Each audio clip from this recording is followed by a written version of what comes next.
Hello everyone, my name is Anushika Jayaswal and I am a student of MA Political Science. Today I am going to present my topic from comparative politics, which is elite theory, concept, definition, typology, and its critically examined. Elite theory is an important approach in comparative politics because it helps us to understand how the power is actually distributed in society.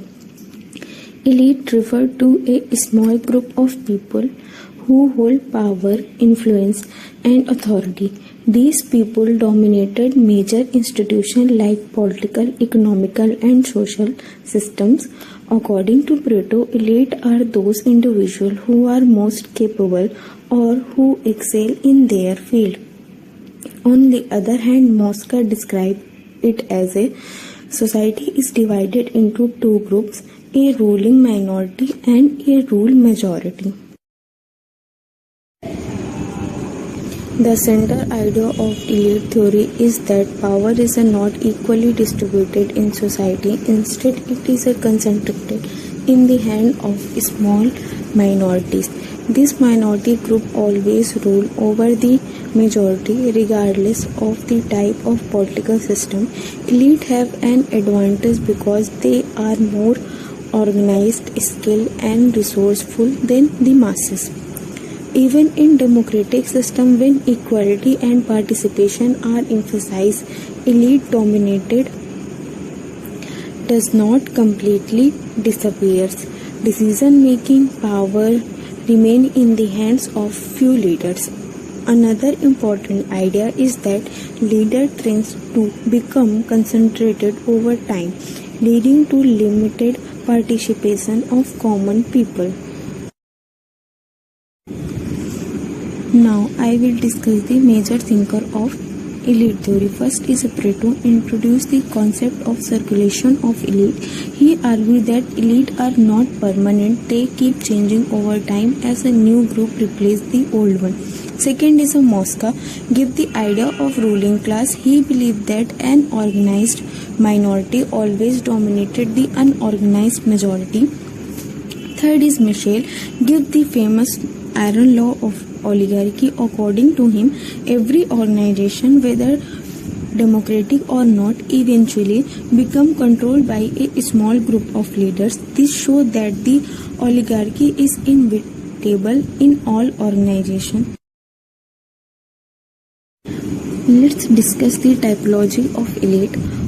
Elite can be classified into different types on the basis of their role in society. First is a political elite, include leader, minister, and the party's official who make decision and influence the decision. Second, economic elite consists of businessmen, industrialists, and the capitalists who control wealth and resources.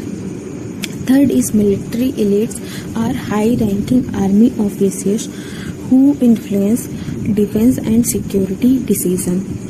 Fourth is bureaucratic elites, include top civil servants who are responsible for implementation of policies. Fifth is intellectual elites are scholar, thinker, and academic who shape the idea and knowledge. And sixth is elite, cultural elite, such as media persons who influence, play a role in shaping public opinion and their values.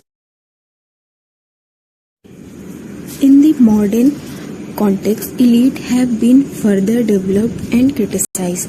C. Wright Mill introduced the concept of power elite. He argued that political, economical, and the military elite form a close network and dominated decision making in society. However, Robert Dahl criticized it by saying that the idea of pluralism. According to him, power is not concentrated in a group but is distributed among the multiple groups and institutions. Therefore, modern societies show both elite dominance and the competition among the different groups. Let's critically examine it. Elite theory has a several strengths. It improves a realistic understanding of how power actually works in society.